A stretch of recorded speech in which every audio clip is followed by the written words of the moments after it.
With your permission, Your Excellency, I request to remain standing to start with a word of prayer. We are going to be led by Sheikh Ismail Abdikadir, followed by Corporal Reverend Lucy Modhoni. Karibuni.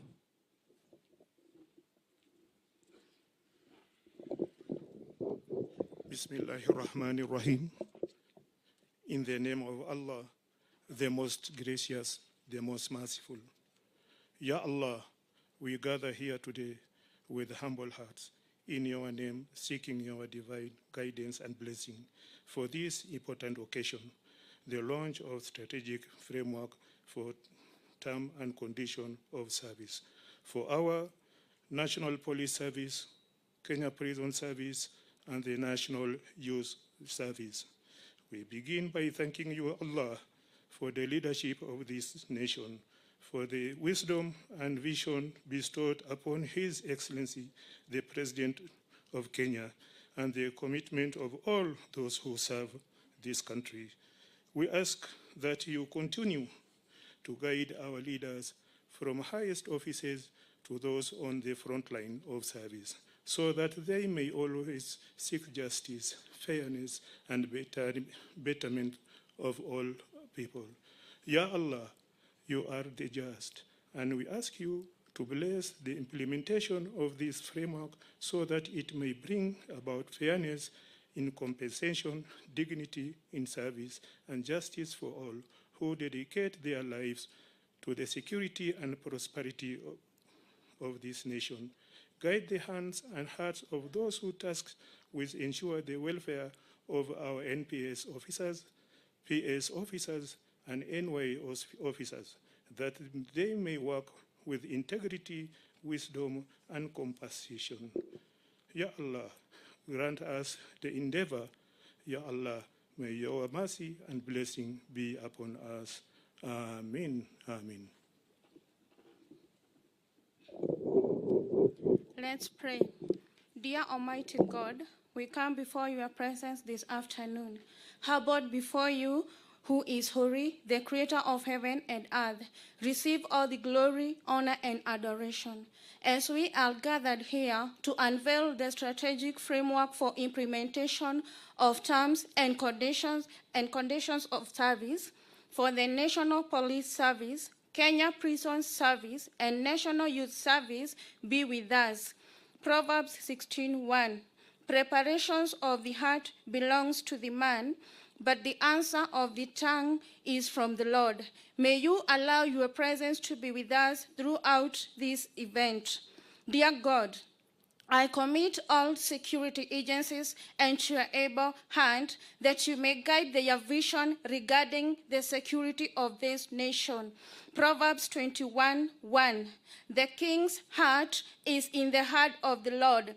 Like rivers of water, he turns it wherever he wishes. Dear God, the heart of His Excellency, the President, Dr. William Samoei Ruto, is with you. Always guide him. May you sustain him in your perfect peace. And we pray this in the name of the Father, and of the Son, and of the Holy Spirit. Amen. Let us kindly take our seats. Your Excellency, the President of this great nation and Commander-in-Chief of the Defense Forces, Dr. William Samoei Ruto, the Cabinet Secretary, Ministry of Interior and National Administration, Honorable Kithure Kindiki, the Cabinet Secretary, Public Service, Performance and Delivery Management, Honorable Justin Muturi, Principal Secretaries present, the British High Commissioner, Your Excellency Neil Wigan, Acting Inspector General, National Police Service, Mr. Gilbert Masengeli, DIG Kenya Police Service, Mr. Eliud Lagat, Director of Criminal Investigation, Mr. Mohammed Amin, Commissioner General, Kenya Prison Service, Mr. Patrick Arandi, Commandant General, National Youth Service, Mr. James Tembur, representatives from the United States and Germany, UNHCR country representative, senior officers, National Police Service, Kenya Prison Service, and National Youth Service, senior government officials. Your Excellency, with your permission, allow me to now invite the Principal Secretary, Interior, Dr. Raymond Omolo, to come and make some brief remarks and run the rest of the program. Why don't we give him a warm welcome with a hand clap as he approaches. Welcome, sir.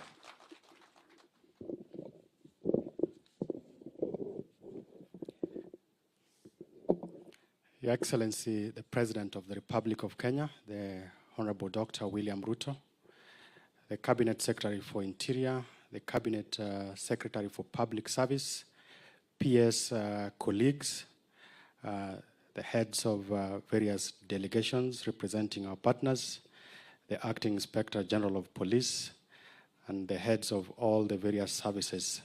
Ladies and gentlemen, good afternoon. Good afternoon once again.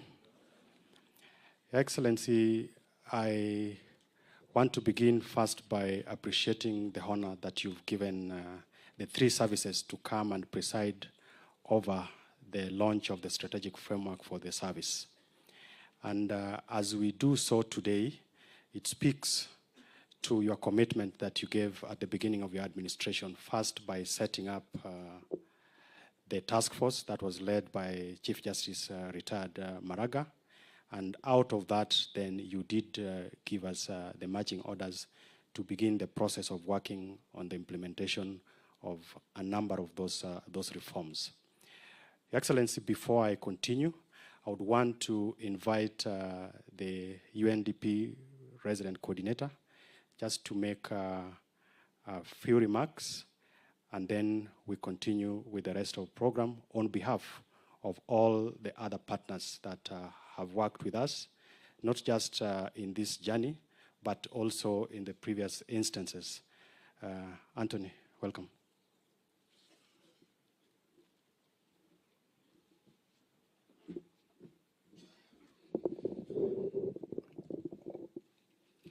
Your Excellency, the President of the Republic, William Samoei Ruto, ministers, PSs, service chiefs, friends, good morning or good afternoon once again. My name is Anthony Ngororano. I'm the representative of UNDP Kenya. A great privilege for us to walk this journey with Kenya. And I want maybe just to share a few things. The first is really the insight. So UNDP for the last 60 or so years has walked the journey of security sector reform. Three things that we see in the plan and in the framework. One is the question of a people-centered approach. The second is this question of coordinated implementation of service delivery, a whole-of-government approach as well. I think this is evidenced by all assembled. The question of measuring success and the whole question of commitment and funding. In terms of UNDP, I know the UK and a number of others, there are four areas in which our support is focused. The first is in strengthening institutional capacities. The second is enhancing accountability and oversight. The third, which I think is critical, is the promotion of behavioral change. And this is really, for us, the touch point in which we are going to be funneling the bulk of our support. And lastly, the question of community engagement. And so we really want to commend and congratulate the ministry, but also the government of Kenya on this important milestone. Thank you very much. Thank you. Your Excellency, may I also invite the Vice Chair of the National Police Service Commission on behalf of the constitutional officers to also just make a few remarks.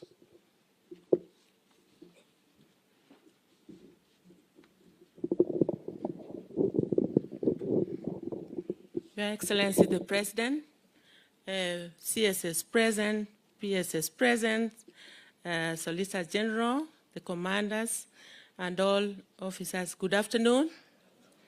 As you have heard, my name is Dr. Otwala of the National Police Service Commission, and we are here, Your Excellency, to say that we support the process and that we are willing to work with the agencies that are represented. And if you allow me, sir, a few seconds, just the commissioners to stand wherever they are. We have, I think, 3 commissions represented today that are working in this process. And those are the commissioners of the National Police Service Commission, our CEO. I thought I saw SRC, and of course, Banis, and the others. We have discussed, we are part of the framework, and we are ready to support, and as far as we can go. Thank you, Your Excellency. Thank you, Madam Vice Chair. Your Excellency, allow me to introduce and just ask my colleagues, PSS and accounting officers responsible for the different state departments to stand up so that I can acknowledge and we have you appreciated. So we have the Solicitor General, Shadrach Mose. We have PS Salome Biako in charge of Correctional Services. We have PS Amos Gadecha in charge of Public Service. We have PS Aurelia Rono in charge of Parliamentary Affairs, and PS Salim Dokota in charge of Cabinet Affairs. Your Excellency, in this gathering today, we also have officers from the three services, together with the National Government Administration officers at the region and at the counties. So we have the county police commanders, we have the county commissioners, same to the regional commissioners and the regional commanders. So it's a full house, and what they will be waiting to hear from you is what we've all known in terms of your commitment to the delivery of the changes within the three services in question. Your Excellency, I want to report that as we sit here today, the Cabinet Secretary for Interior did gazette the National Steering Committee that is going to be responsible for the implementation of the recommendations that came from the Maraga Task Force. And there's a lot of work that has gone in, and there is still a lot of work that we will be undertaking. Your Excellency, I don't want to say more than that. Allow me to invite the CS for Public Service to come and make his remarks, and subsequently invite the CS for Interior. Thank you.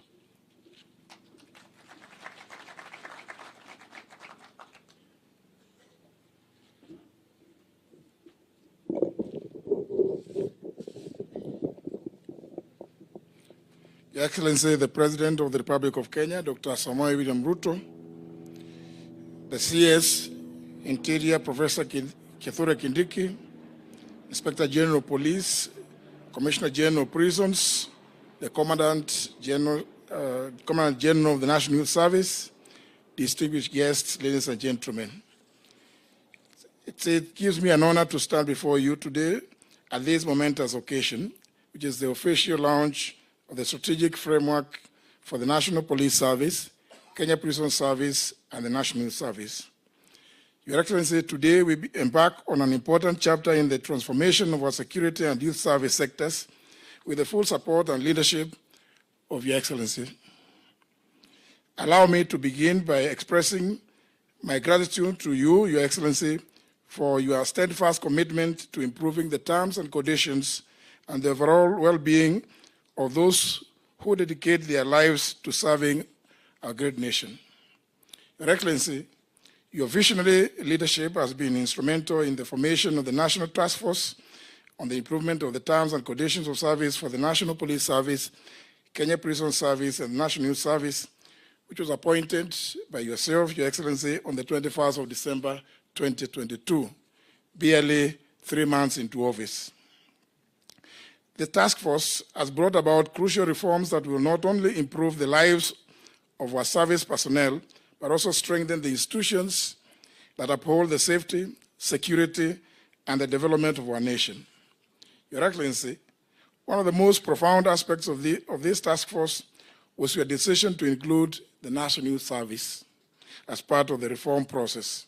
And Your Excellency, I may mention it here that I do know for a fact you are extremely passionate about the functions undertaken by the National Youth Service. That decision underscored your unwavering commitment to empowering the youth of Kenya and recognizing their central role in the country's future. The National Youth Service plays a pivotal role in national development, instilling a sense of patriotism, discipline, and service in our youth.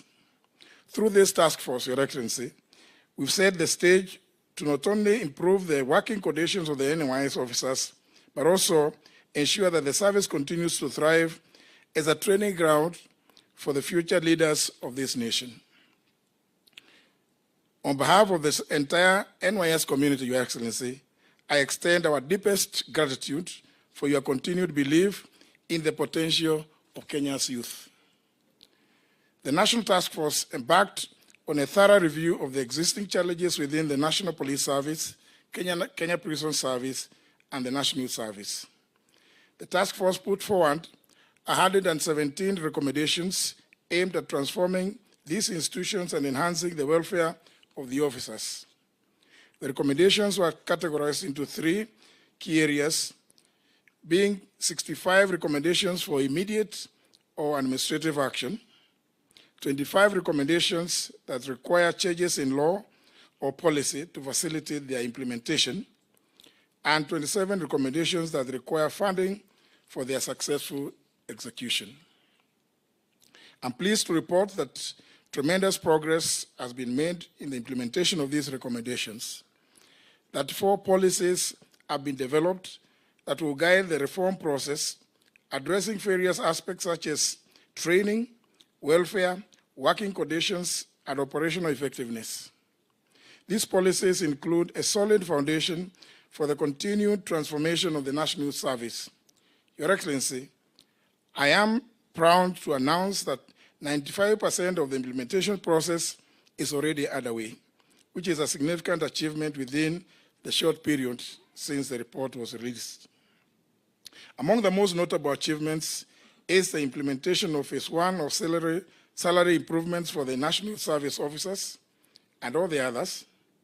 This phase has brought immediate relief and improvements in the livelihoods of the National Service personnel, reflecting our commitment to recognizing their invaluable contribution to the nation. However, there remain 3 critical allowances, which I am informed, Your Excellency, include the service allowance, instructors' allowances, high-risk allowance for officers stationed in high-risk areas such as Garissa, Balambala, Witu, and Hindi Field Unit, which borders the Boni Forest.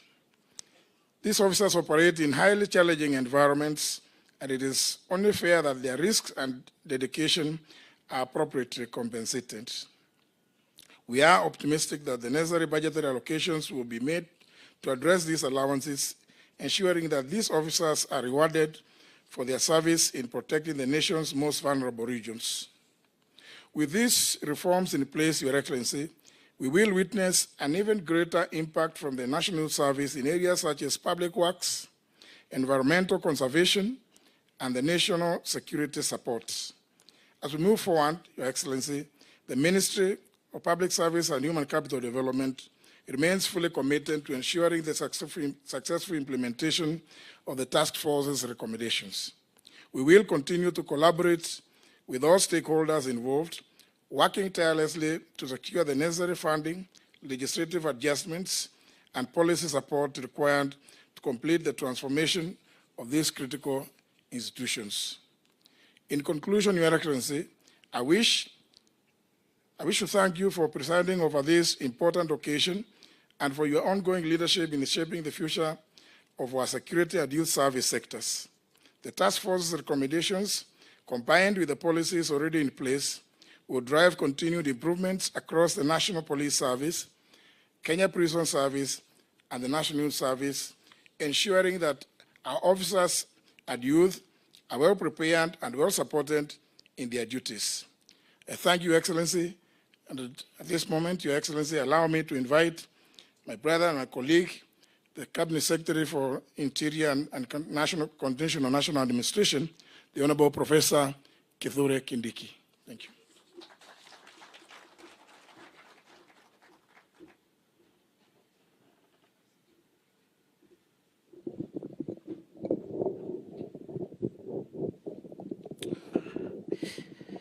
Your Excellency, President William Ruto,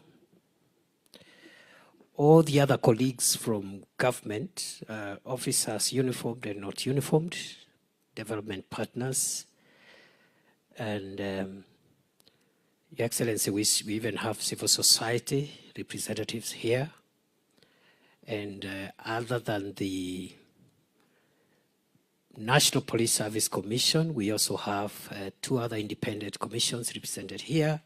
That is the SRC, Salaries and Remuneration Commission, and the Public Service Commission. All protocols observed. Your Excellency, we are very happy today because on 21st December 2023, actually 2022, within 100 days, as you had promised when you were seeking election as President of Kenya, you formed a task force to look at security sector reforms and improvement of terms and conditions of our men and women who serve in the security sector to protect our country from crime and from other threats. And Your Excellency, you did that, and the task force, which was headed by retired Chief Justice David Baraga, took a bit of time because we wanted them to do a thorough job. The terms of reference were extensive, quite expansive, and November last year, 2023, they presented their report to you. Subsequently, you directed us to immediately start the implementation of that process. And Your Excellency, we are happy to report that so far we've covered some ground because some of the recommendations are administrative and do not require even financial or other things. And therefore, your support today by gracing this occasion to formally now launch the implementation strategic program is very crucial to us, and we are very excited that you got time to come and speak to us.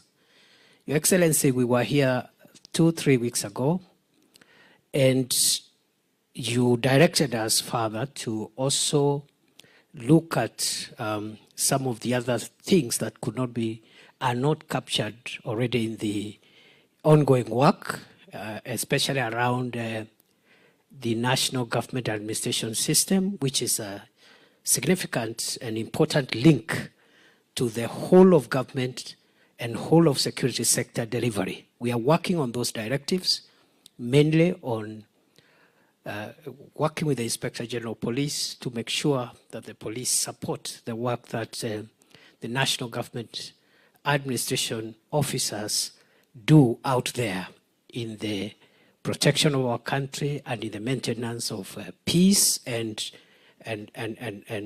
harmonious coexistence of the citizens of Kenya. We are already underway with that directive, and we'll be briefing you. You also directed us, Your Excellency, to also include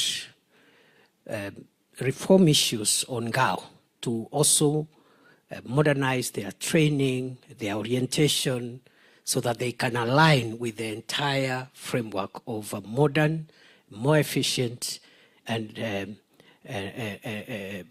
output, or a system that can help this country take the people to the next level. Your Excellency, I want to say 2 things before I invite you. The first one is that the task force, the recommendations are quite expansive, and they are going to cost the government of Kenya quite a bit, especially in these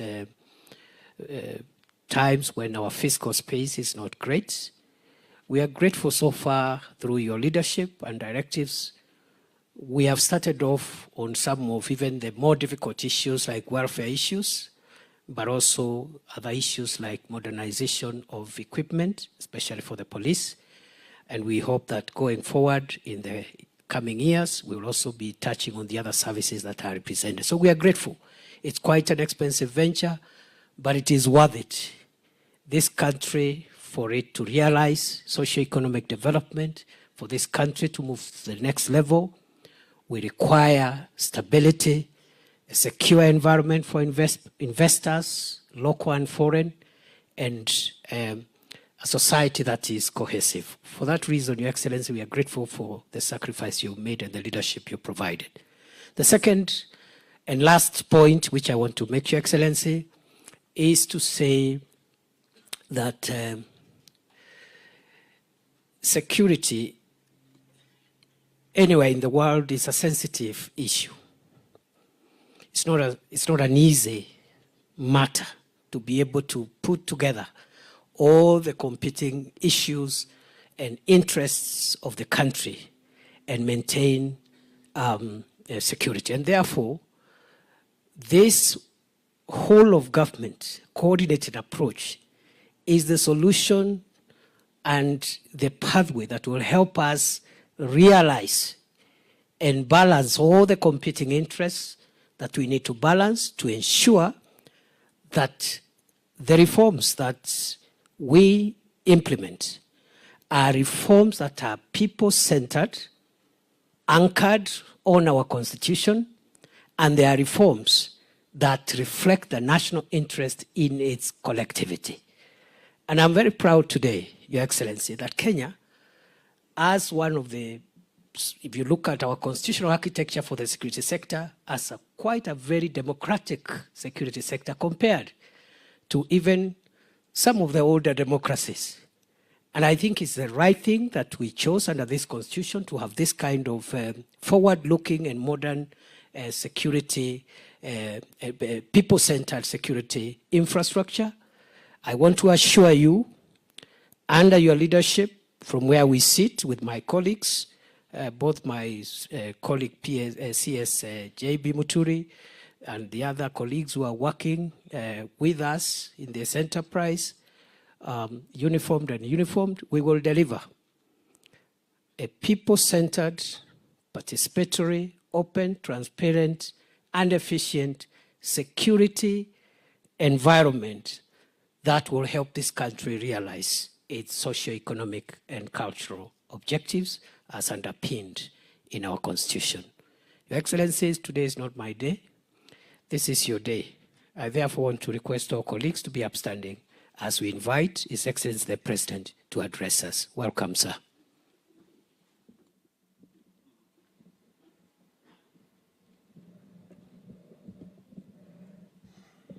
Thank you very much. Please, let's take our seats.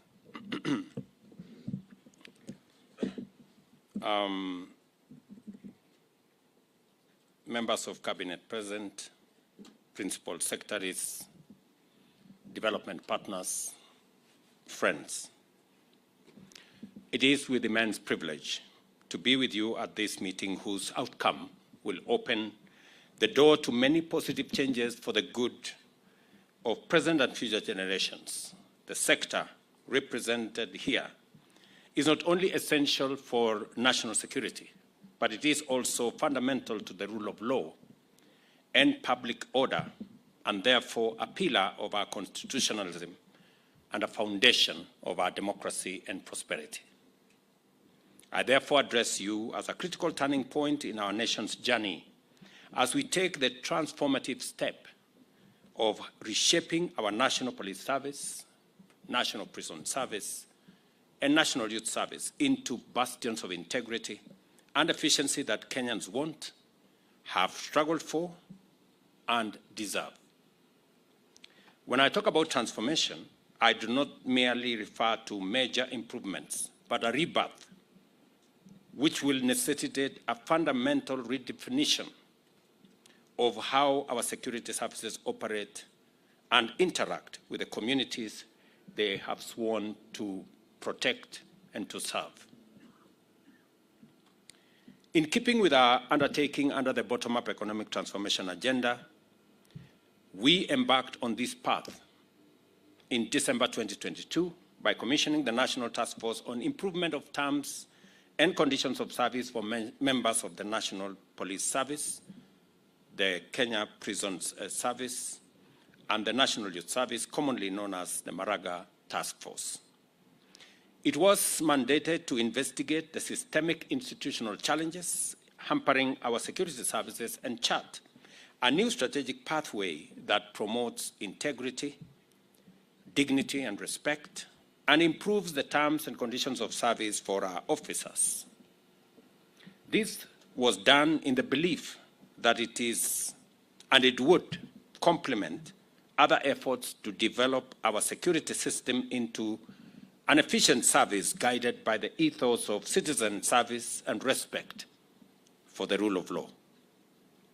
The findings of the task force revealed several issues, including obsolete policies and outdated practices, weak leadership, underfunding, and most concerning of all, rampant corruption and numerous forms of gross malpractices, as well as poor human capital development, in many instances low pay, poor working and living conditions, inappropriate tools and equipment, and lack of support for welfare concerns. As a result, trust between the public and the security services, which is indispensable for national security and the rule of law, had been severely eroded. Guided by the task force recommendations, the government of Kenya has initiated a series of reforms, beginning with a 40% salary increase for the lowest ranks of services, aimed at achieving significant qualitative transformation of our nation's security services. We appreciate the considerable financial implication of the full implementation of the changes prescribed by the Maraga Task Force. It is estimated that it will cost Kenya shillings 106 billion to fully actualize these recommendations. Of this, 22 billion will finance improvement in compensation package for officers, while 37 billion will go to the upgrading of hardware as well as welfare reforms, and 45 billion is required to implement modernization of the services. To ensure that our commitment to overhaul these crucial institutions is accompanied with the necessary resources, the required funds will largely be provided for from the Exchequer and from various other partners whom we will engage. Without doubt, the recommended reforms will also require comprehensive institutional changes, beginning with legislation and, in many instances, some policy changes. Consequently, we are undertaking sweeping reforms of existing laws and introducing new ones that will form the backbone of a revamped national security framework. The National Police Service Act, the National Police Service Commission Act, and several other foundational laws will be revised to align with contemporary needs and standards. And so will the legislation that will include the Kenya Correctional Services Bill and the National Forensic Science Laboratory Services Bill, which will also provide the necessary legal structures to support the changes that have been proposed. And we will be implementing this to modernize the security services and propel them to the highest standards of policing and best practice. To provide for seamless, expeditious, and effective progress in the task at hand, I make the following directives. First, the institutional arrangements necessary for the implementation of reforms shall be facilitated by respective ministries, departments, and agencies. Any changes and any challenges encountered during the implementation phase shall be addressed and resolved without delay through the established mechanism, and the gazettement of this particular implementation committee will provide the necessary nexus between all the agencies to make sure that issues that stand out are resolved.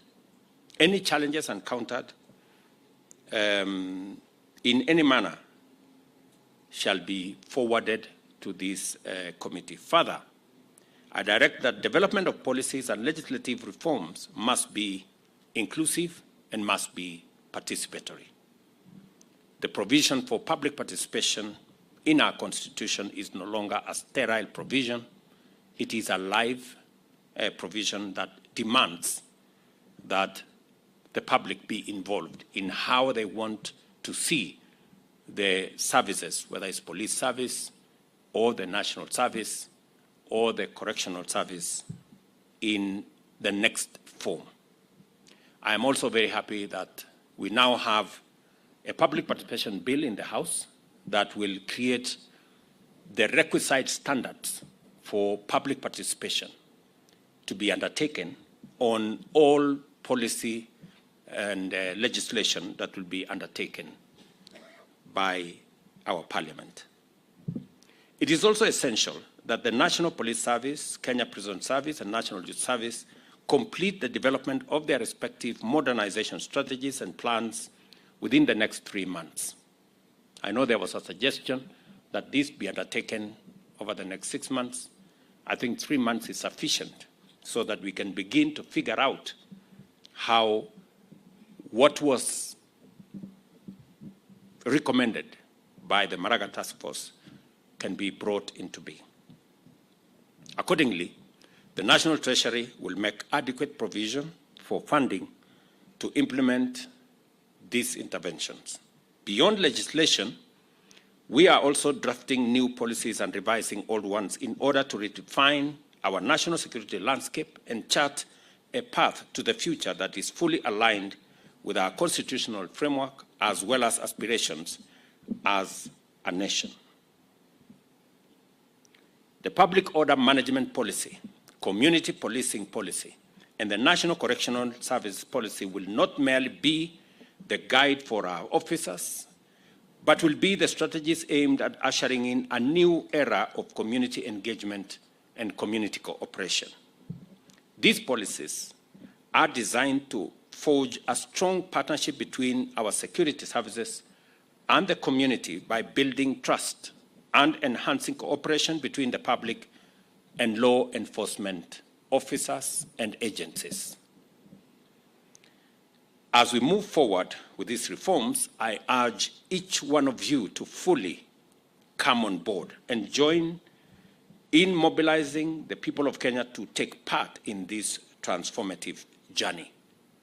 And in my opinion, already we have undertaken some of the recommendations that were made by the Maraga Task Force, and they will largely be in 3 different categories as the committee undertakes this implementation responsibility. Institutional reform. We are looking at a police service, a national youth service, a prison service that is fit for purpose to deal with the challenges and to live up to the expectations of the people of Kenya in the 21st century. And therefore, the institutional reforms that have been recommended by the Maraga Task Force are a major cornerstone and pillar of the future of the 3 services and how the security service architecture will be built, focusing into a much more people-centered security service that is in line with our expectations and the constitutional parameters of respecting human rights and making sure that we safeguard the rule of law as a mechanism of underwriting our democracy and constitutionalism. So institutional reform is going to be a very big portion, and recommendations on policy, recommendations on legislation that needs to be amended is critical to the delivery of this recommendation of the Maraga Task Force. The other focus must be on the human capital development and responding to the needs, the requirements, the capabilities, and the general terms of service of the men and women who are charged with this sector. It will go all the way to what we are discussing about the salaries, allowances, housing, transport, and many of the other aspects that are necessary for making sure that we get the best output out of the men and women who serve in this sector. We have started the journey with the first installment of salary reviews. We will be looking at the other allowances that come with it. And we will also be looking at career progression so that there is a career progression pathway that has always been a challenge. You know, an officer, we were given the example of an officer that is hired, and for 20 years, they are stuck in the same job group. That going forward is not going to be the case. There must be a clear career pathway so that everybody who joins the service has clarity on where they want to go, and they can work hard towards it to make sure that that career progression, continuous training is part of the available pathways for the people joining either the prison service or the National Youth Service or our police service. And the third aspect is going to be the space around equipment, around making sure that we have the requisite tools for the delivery of the job and the mandate for which the services have been assigned. And this will include capabilities around transportation, capabilities around communication, capabilities that will speak to digitization of the services that we are engaged in. And my very clear instructions is, as we digitize government services, we must onboard the digitization of police services, National Youth Service, and also our prison service.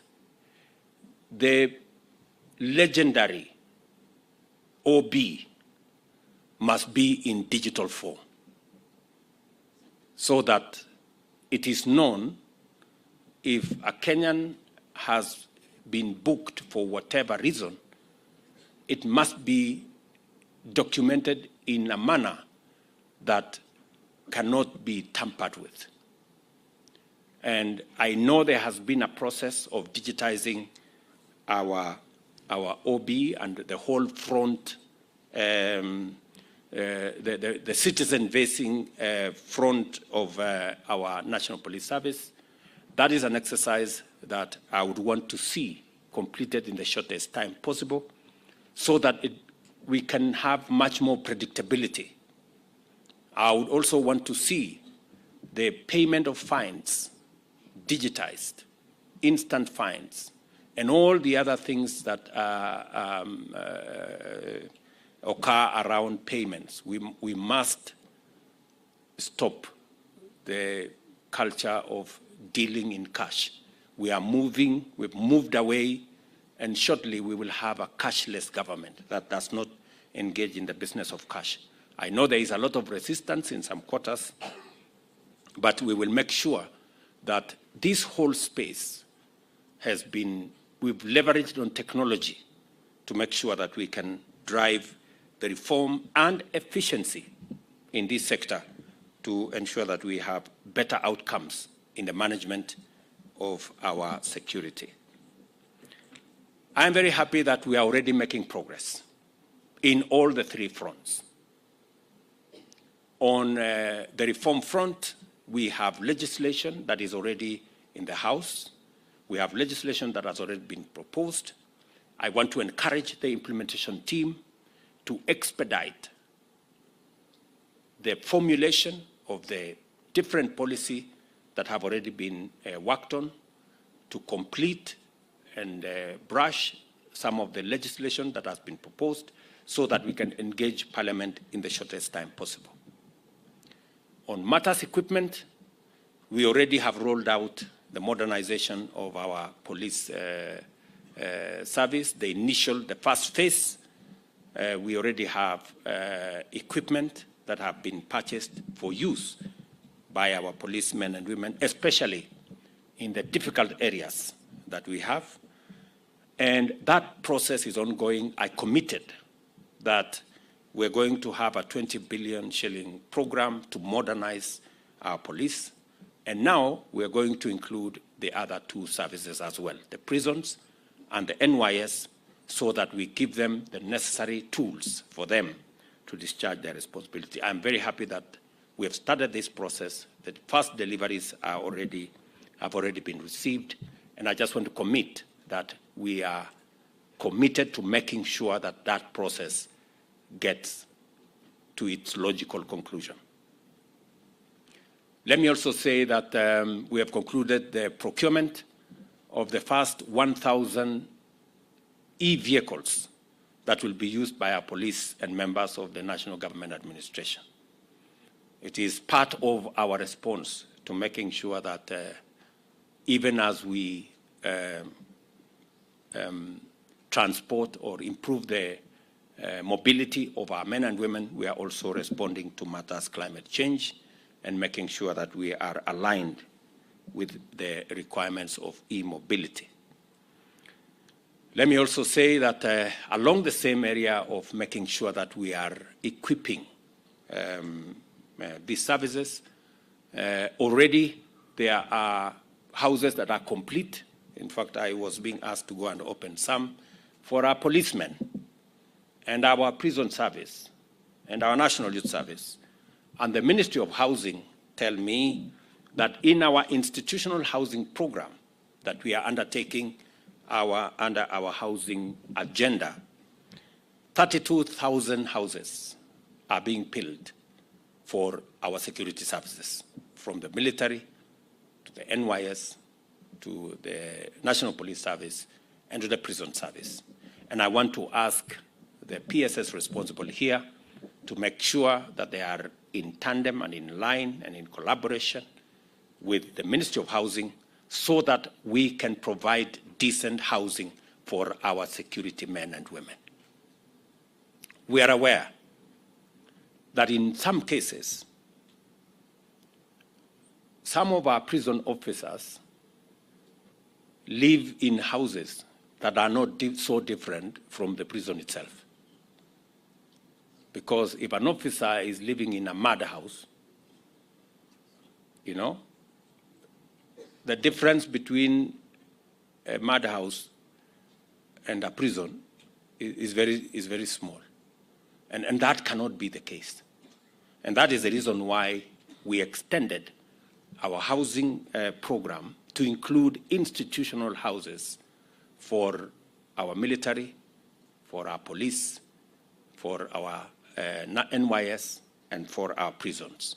And I want to ask the three services to provide the land, and we are going to work with you. Already, our focus is to build 32,000 units for our security sector. We know that that is not adequate, but it is the first step as we modernize our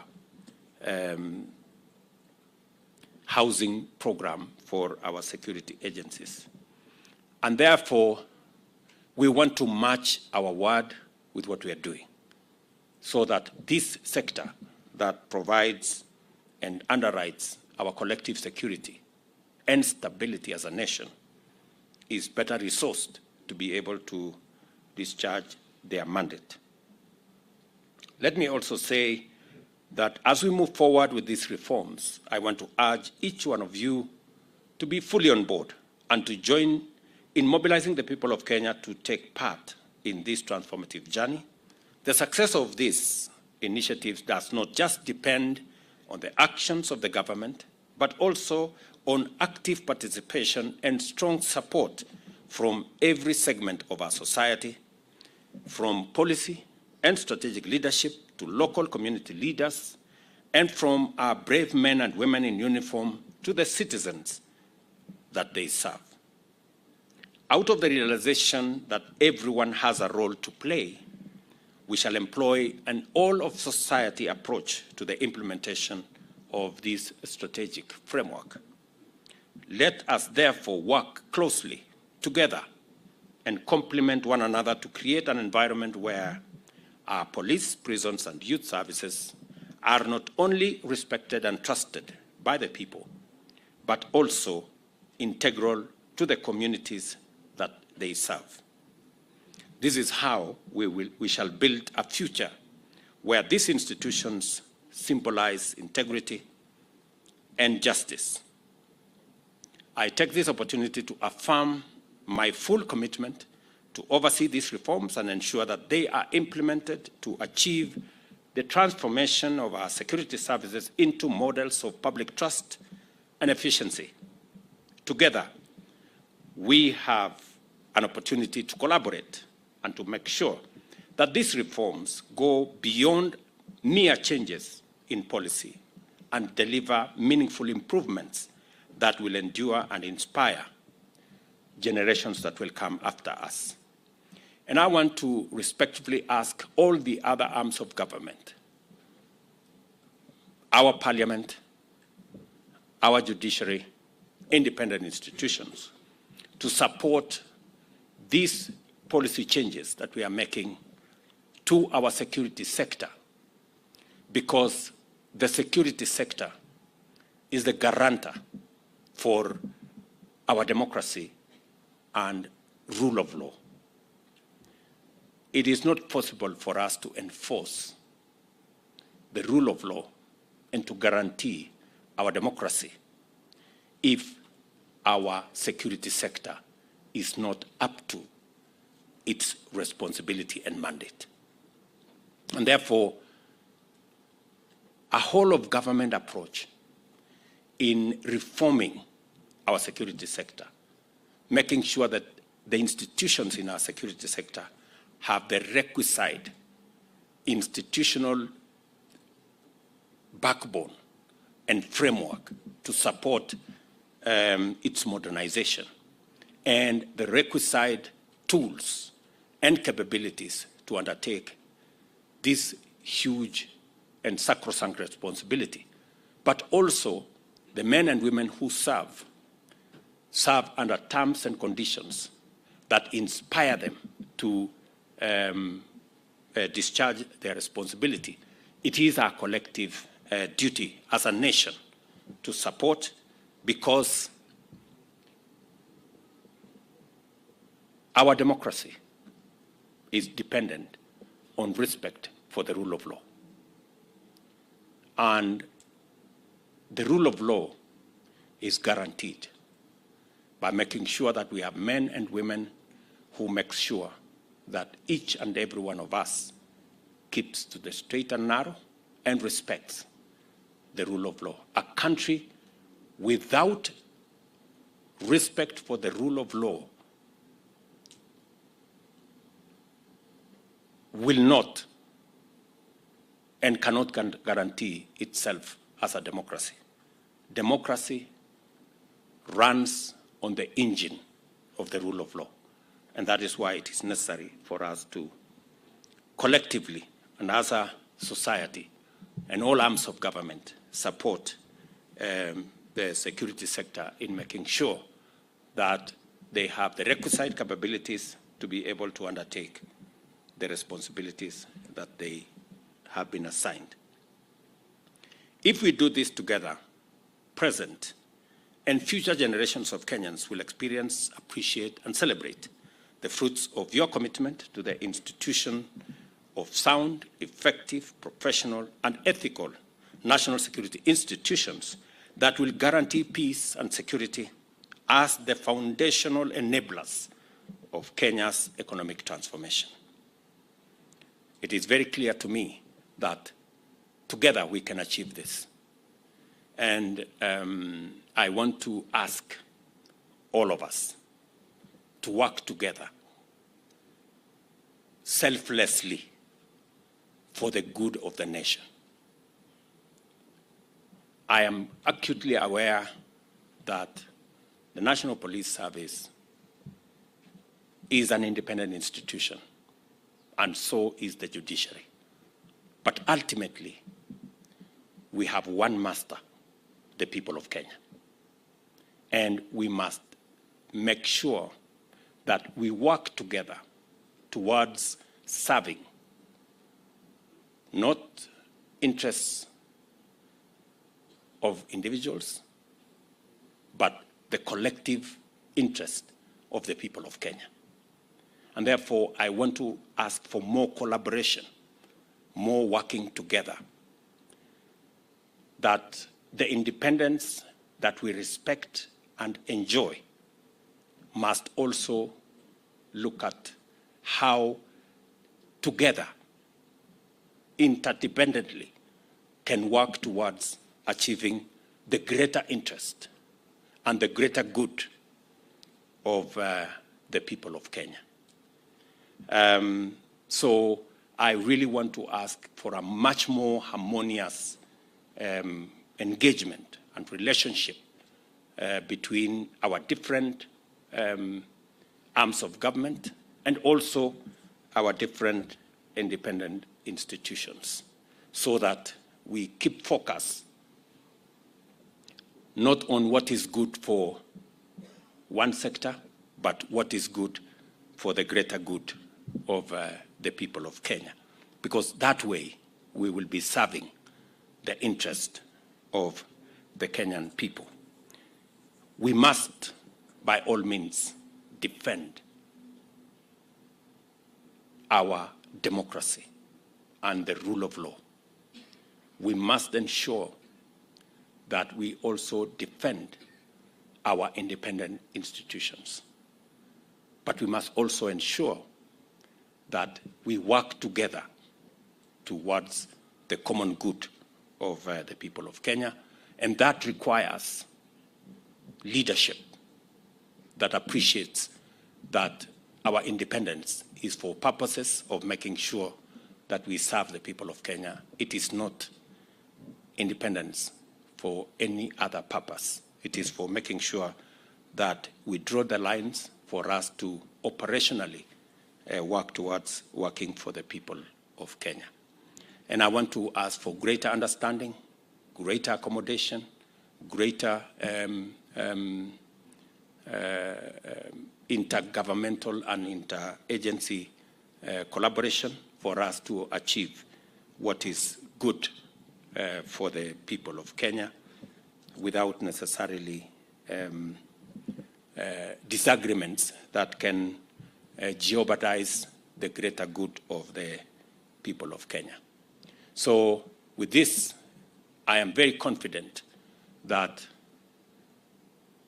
the transformation, the institutional changes we are going to make, the policy changes we are going to make, the improvement in terms of conditions for service, and the whole capabilities and equipment and tools that will be made available to our security sector will help in making sure that our country continues to be a country based on the rule of law, and that also protects our democracy and the rights of every Kenyan. So I am very happy to be part of this occasion. I want to ask the chair and the members of the committee that will be charged with this implementation that I will be keeping tabs on the progress to make sure that what has happened with many task force reports, the famous gathering dust in some places, does not happen to this report. My very best wishes. Thank you very much, and God bless you.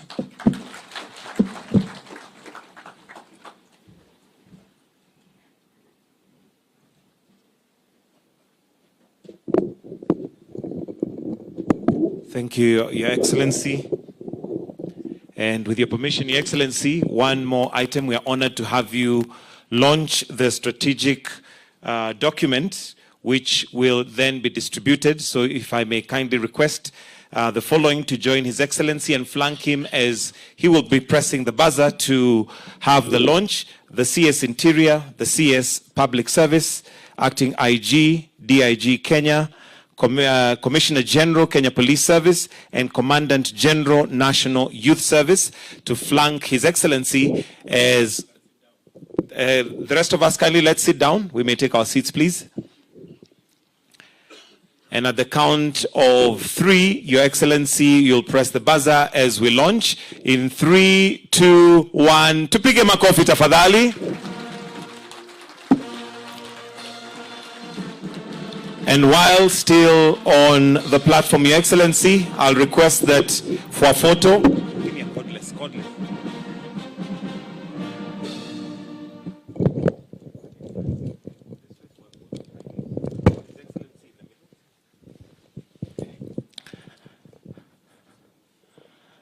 Then we'll hand over the documents. We'll have His Excellency hand over documents to the various stakeholders.